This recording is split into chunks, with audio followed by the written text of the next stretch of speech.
kita belajar bersama-sama ya untuk mengetahui bagaimana media memainkan perannya, termasuk framing. Nah, cuman contohnya ada yang digerakkan oleh hati nurani untuk membela kebenaran dan keadilan, tapi ada yang digerakkan karena ada sesuatu.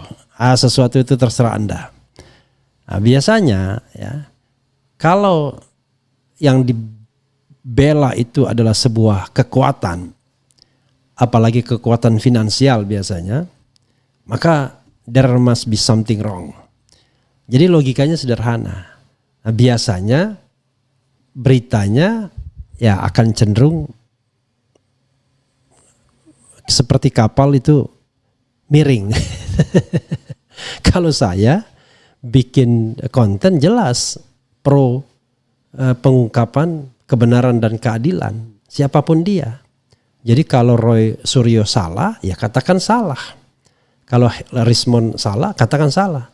Tapi hati nurani mengatakan mereka benar. Mereka melakukan sebuah kegiatan yang bisa dipertanggungjawabkan dari sisi ilmiah. Justru menurut saya Bareskrim yang tidak transparan. Salah satu tidak transparannya Bareskrim adalah bukan memamerkan ya, tidak memuat foto yang katanya asli itu dalam format yang lurus seperti fotokopinya. Tetapi hanya diperlihatkan penyerahan dan kemudian di foto seolah-olah itu memang ada penyerahan yang aslinya. Harusnya lurus. Kenapa lurus? Ya, seperti gambar fotokopinya, agar orang-orang seperti Rismond itu bisa menganalisis. Apalagi kalau seandainya ditampilkan dengan resolusi tinggi. Kan itu. Kita harus pahami seperti itu ya. Jadi paham dengan agenda setting dan lain sebagainya. Nah, saya kasih contoh ya terhadap diri saya yang di framing. Luar biasa. Dan medianya sama. Walaupun di situ ada seolah-olah berbeda tapi sama. Itu. Dari Tribun semua ya. Ya saya menghormati Tribun, tetapi kan bukan berarti semua elemen kemudian bisa lurus, bersih dan lain sebagainya. Oke. Oke, coba kita lihat ya. Editor. Coba kita lihat editornya siapa dan penulisnya siapa. Editornya beda-beda. Nah, berita ini menurut saya kelihatan betul. Dia tidak bikin berita tapi dia bikin framing, menggiring.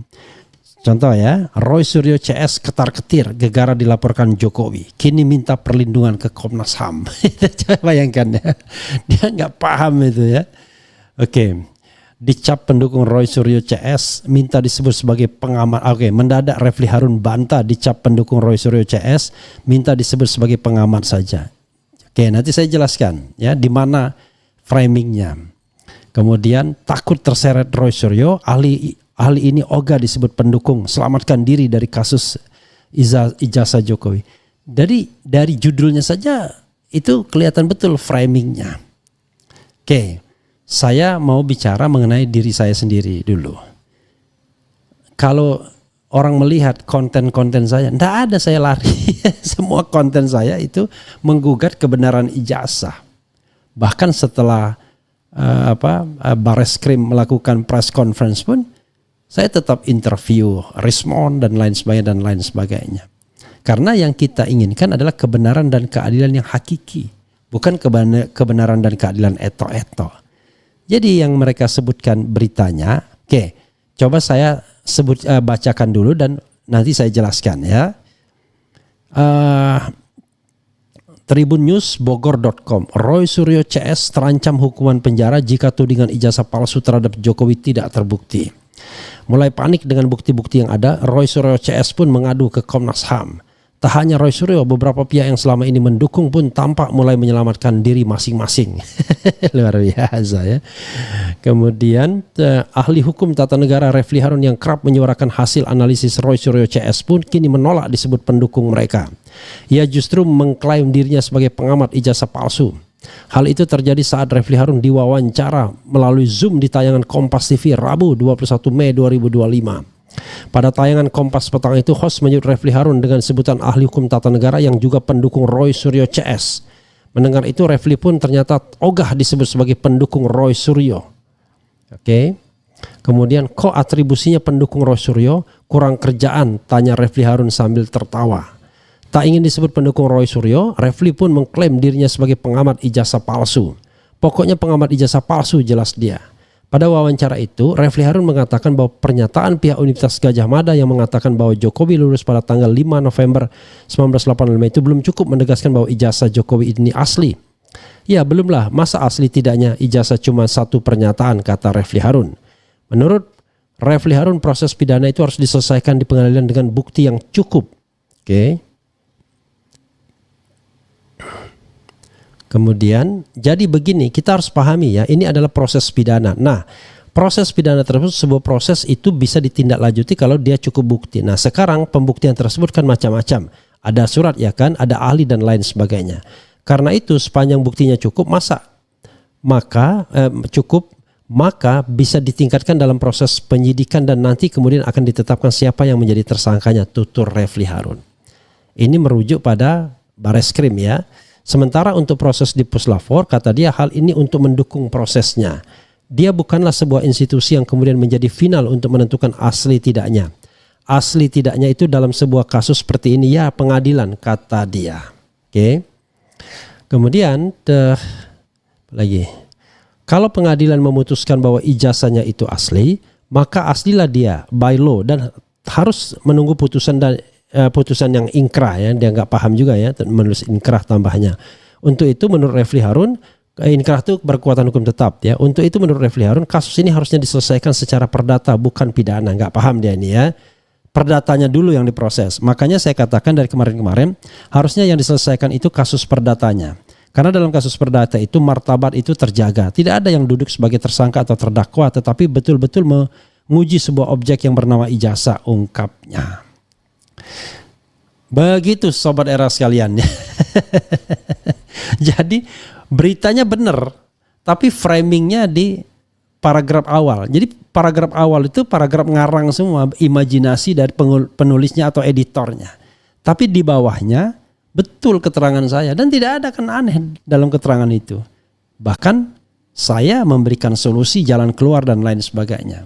Dan mengatakan yang namanya Bareskrim itu bukanlah institusi yang kemudian memonopoli kebenaran, harus melalui yang namanya proses pengadilan untuk membuktikan asli tidaknya. Dan pengadilan yang bermartabat, saya katakan adalah perdata dulu, perbuatan melawan hukum yang diajukan Dr. Taufik, karena di situ tidak ada yang duduk sebagai tersangka atau terdakwa.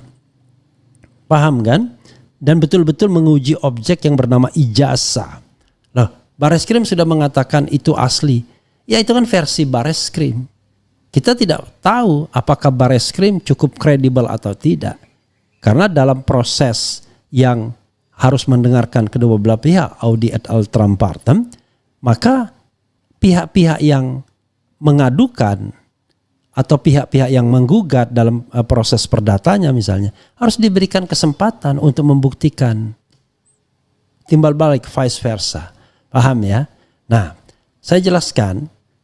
Dia membuat berita yang benar bahwa saya katakan, loh kok pendukung Roy Suryo kurang kerjaan. Ini mohon maaf, saya mengatakan begitu karena saya sombong, dalam tanda kutip sombongnya ya. Masa saya dibilang pendukung Roy Suryo, dibilang pendukung Anies Baswedan saja saya nggak mau, ya. Dibilang pendukung siapapun saya nggak mau. Kenapa? I'm an independent person, ya. I'm academician. I'm educated person. Gitu. Saya punya S1 UGM, S22 salah satunya Amerika Serikat, S3 juga. Masa saya dikategorikan sebagai bolo-bolo, ya kan? Tim yang ikut-ikutan. Ya enggak lah. Sebagai independent person, saya memiliki independensi untuk menyatakan sikap saya. Jadi, saya mendukung Roy Suryo, Rismon, Dr. Tifa, Said Didu, siapapun yang ingin berjuang menegakkan kebenaran dan keadilan, sepanjang dia benar, subjek itu dia benar, bukan bolo-bolo orang yang ikut-ikutan. Karena kita dengan kesadaran penuh berjuang. Dan statement saya adalah selama masa pemerintahan Prabowo saya bersikap sebagai oposisi. Apa kurangnya? Masa tidak lebih keren oposisi dibandingkan pendukung? Dan lagi pula saya kasih atribusi saya pakar hukum tata negara. Itu atribusi saya. Nah cuma saya paham Kompas TV ingin melihat kaitannya dengan ijazah palsu apa. Mereka melihat saya datang ke Polda Metro Jaya untuk memberikan dukungan moral kepada mereka-mereka yang diperiksa. Ada Roy Suryo, ada Dr. Tifa dan lain sebagainya. Lalu mereka kemudian, wah ini narasumber yang cukup kredibel untuk menjelaskan fenomena. Dan saya bisa jelaskan fenomena ijazah palsu ini dengan baik. Terutama dari sisi hukumnya, karena saya mengikuti kasus ini tidak hanya baru-baru saja, tapi sejak tahun ketika kasus ini meledak pada tahun 2022, terutama ketika Bambang Tri dan Gus Nur itu diproses. Bahkan bisa dikatakan barangkali ini sedikit dari YouTuber atau media yang mau memberitakan ijazah palsu, dugaan ijazah palsu Presiden Jokowi. Kan begitu. Luar biasa ya. Jadi dan pada waktu itu Roy Suryo tidak terlibat. Dr. Tifa tidak terlibat. Masih yang terlibat adalah TPUA. Ada Gus Nur di situ sebagai tersangka walaupun bukan anggota TPUA.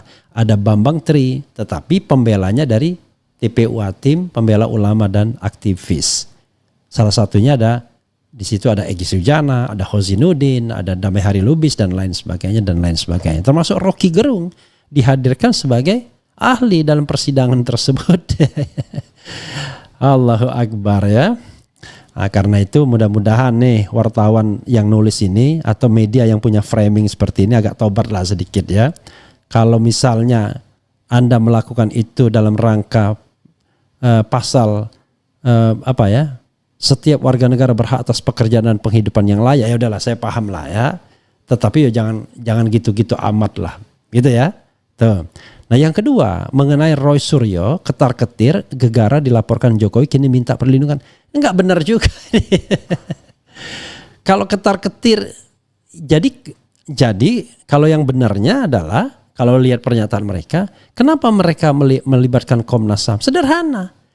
Karena mereka paham proses di polisi itu tidak adil, berat sebelah. Sudah pasti akan mengatakan ijazah Jokowi itu asli. Kalau prosesnya hanya di Bareskrim saja. Makanya mereka ingin melibatkan banyak stakeholders. Itu cara beradvokasi bro namanya. Jadi kalau Anda tidak bisa mengandalkan institusi penegak hukum, maka Anda harus melebarkan foranya. Tidak hanya menunggu apa yang dilakukan oleh Bareskrim atau Polda, tetapi Anda melibatkan pihak lain untuk pay attention. Memberikan perhatian, termasuk perhatian dari Presiden Prabowo sekalipun, bahkan dunia internasional. Ini yang namanya external pressure di dalam advokasi. Nah, wartawan ini kan bukan nggak paham, dia paham, tapi karena framingnya, karena dalam tanda kutip ada pesanan khususnya, dia mengatakan ketar-ketir, takut dan lain sebagainya.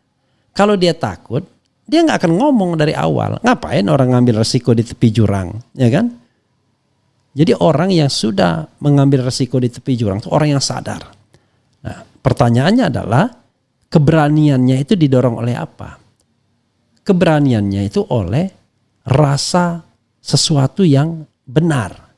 Sesuatu yang dari sisi moralitas dapat dipertanggungjawabkan. Kalau saya terima uang dari Roy Suryo, terima uang dari siapapun, pesan sponsor, ini mohon maaf ya, saya nggak punya moral standing untuk berdiri. Tapi karena saya melakukan ini dengan kesadaran penuh, saya katakan mereka benar, sepanjang saya temukan sebaliknya, maka saya punya moral standing.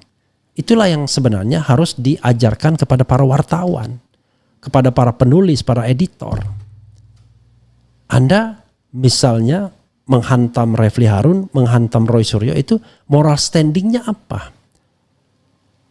Atau karena Anda loversnya Jokowi, Anda ingin mencari kebenaran dan keadilan, atau karena ada pesanan khusus yang ujung-ujungnya hepeng juga. Ini persoalan. Maka kalau saya wartawan seperti ini, ya mudah sekali mendebatnya. Coba cek ya kan, ada nggak transparan dan lain sebagainya. Tapi sekali lagi ini tidak menuduh ya, tidak menuding. Tetapi maksud saya sebagai orang yang pernah bekerja di media massa, saya paham lah soal framing seperti ini. Apa yang saya katakan itu kan bagus itu untuk pendidikan publik, bagaimana step-step, dan walaupun ada sedikit kutipan yang salah misalnya. Tetapi yang dia tonjolkan bukan itunya.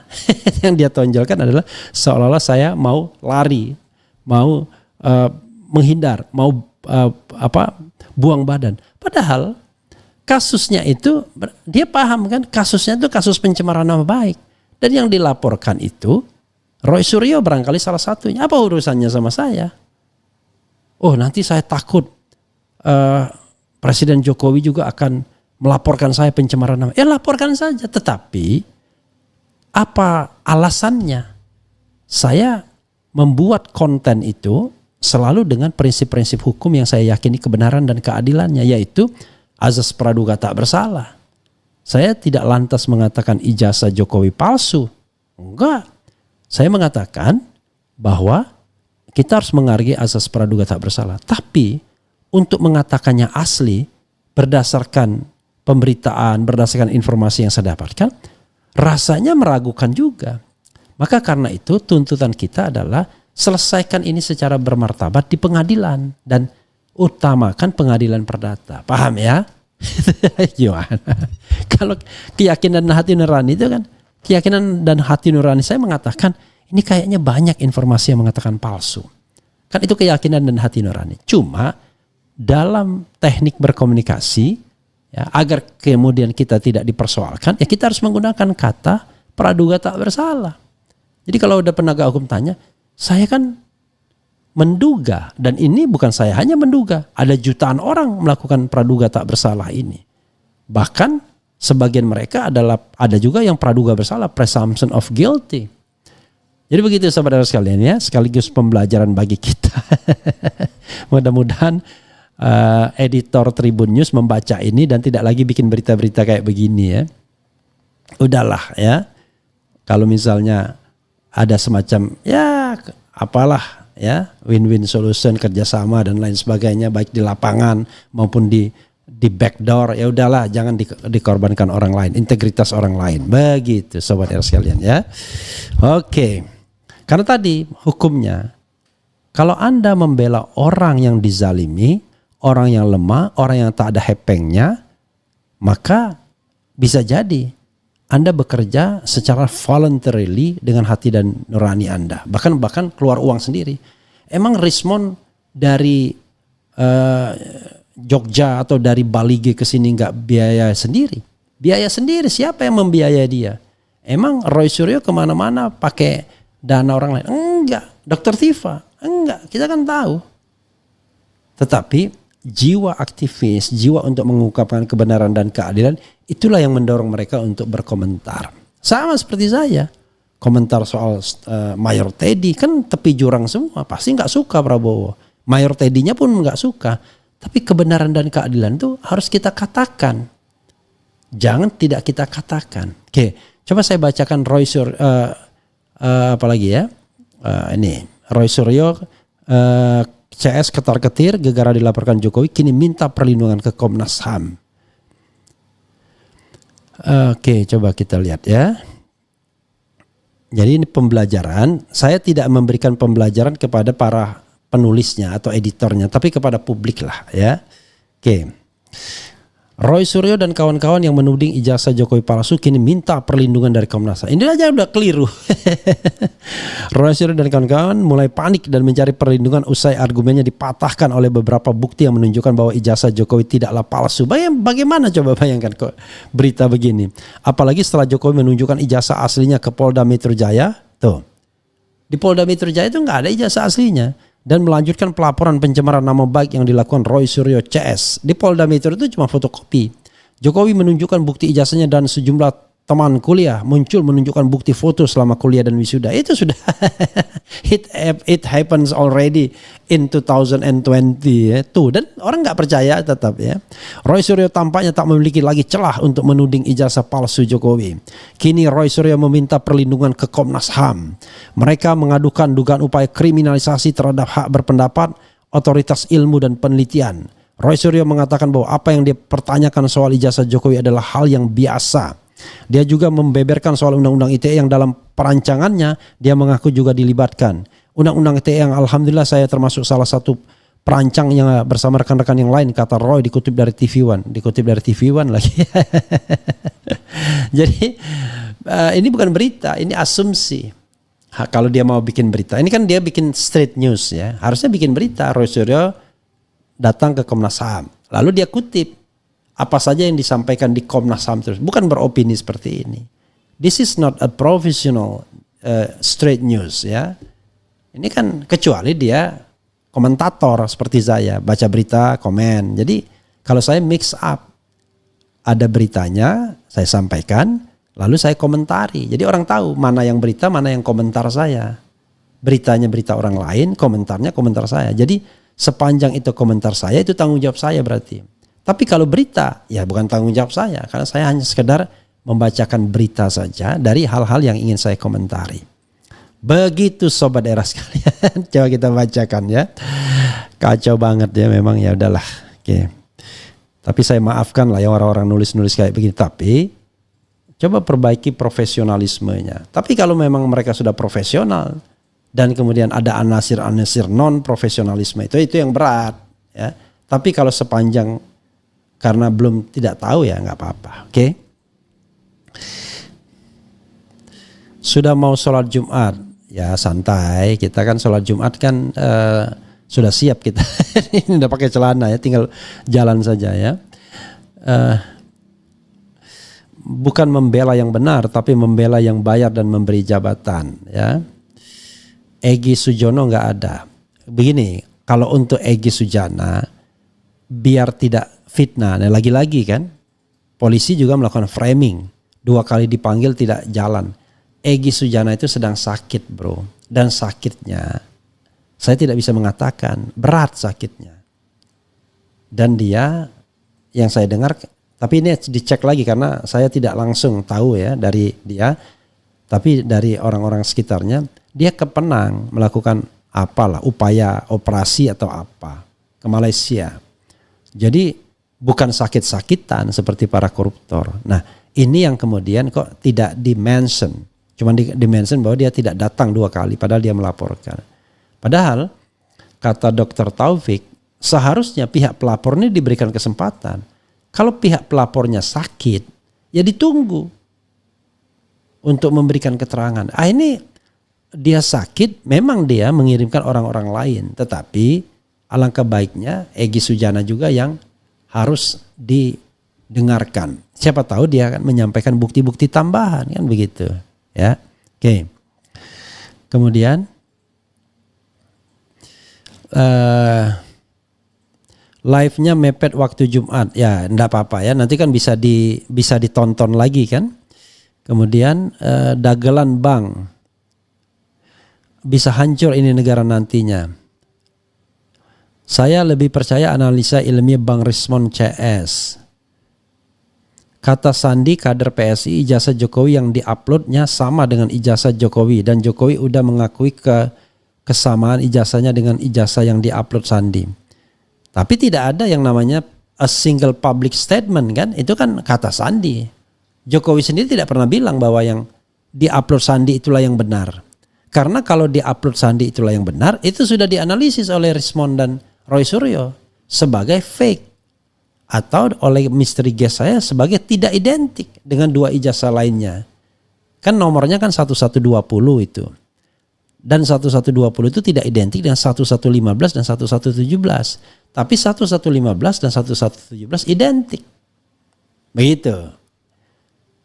Pertanyaannya adalah, ketika kita ngomong identik, apakah kemudian yang tidak identik itu otomatis palsu? Tidak. Karena kalau kita membandingkan ya antara 2 atau 3 entitas dan dua entitas ini sama identik, satunya tidak, maka secara teoritis yang paling mungkin adalah tidak mungkin dua-duanya asli atau dua kelompok ini asli. Agak besar kemungkinan salah satunya tidak asli. Termasuk aspal sekalipun itu tidak asli. Oke. Tapi bisa juga dua-duanya palsu secara teoritis. Tetapi perbandingan tersebut belum menyelesaikan satu soal, apakah ada final judgment asli atau tidaknya asli. Asli tidaknya asli itu diuji di laboratorium. Misalnya apakah benar itu kertas cetakan tahun 85 misalnya. Oh, sudah dilakukan Barreskrim. Iya, tapi tidak ada transparansi. Itu masalahnya. Dia juga. Makanya saya katakan ini kasus ya, ada orang melaporkan dugaan tindak pidana. Biasanya polisi kan berusaha untuk membuktikan apakah itu benar. Itu kan premisnya. Tapi dalam kasus ini tidak. Pihak penegak hukum berusaha membuktikan bahwa itu tidak benar. Padahal mestinya kan dia harus netral dulu. Oke lah ya, orang yang paham tidak usah terlalu eksplisit. Ya, paham lah, you know lah ya. Ya, you know lah what I mean ya. Oke. Bung Refli sering tampil di TV nasional, makanya mau dihancurkan reputasinya. Ya sih nggak apa-apa juga sih ya. Sepanjang saya tidak terima duit, tidak terima sogok dan lain sebagainya. Kalau misalnya TV itu punya agenda ya sama juga kita. Diembar juga kita. Ada satu TV gara-gara saya kritik nggak mau ngundang saya ya nggak ada masalah bagi saya. Makanya saya bikin YouTube. Dengan media sosial sekarang ini kita punya kesempatan untuk membela diri. Ya kan? Coba bayangkan, ngapain saya ngasih hak jawab ke sana? Pertama porsinya kecil, belum tentu dibela orang, belum tentu dibaca orang. Mending saya ngomong di depan YouTube seperti ini. Insya Allah minimal adalah ya yang nonton, yang paham. Dan kita bisa menjelaskan panjang lebar, lebih menukik ketimbang artikel atau berita itu. Itu saja saudara sekalian ya. Ya sudah mau Jumatan, tapi it's okay. Jumat kan nggak jauh ya, hotel, masjid. Mudah-mudahan kita bisa belajar lagi ya, karena ini saya sengaja angkat karena ini mengandung aspek pembelajaran. Jadi saya ini dosen juga, karena itu walaupun sekarang saya sedang tidak aktif. Kenapa? Kasihan universitasnya dengan kekritisan saya. Nanti dia terseret-seret.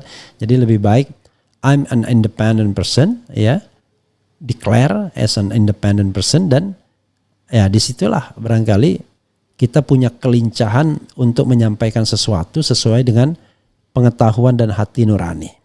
Sekali lagi ya, sesuai dengan pengetahuan dan hati nurani, bukan maju tak gentar membela yang bayar. Oke. Dimaafkan saja, maklum IQ-nya di bawah, enggak juga ya. Kemudian apa lagi? Jadi sekali lagi, kata pendukung sama mendukung itu sesuatu yang berbeda. Orang menembak, ya, nih saya nembak saya, bukan berarti saya petembak.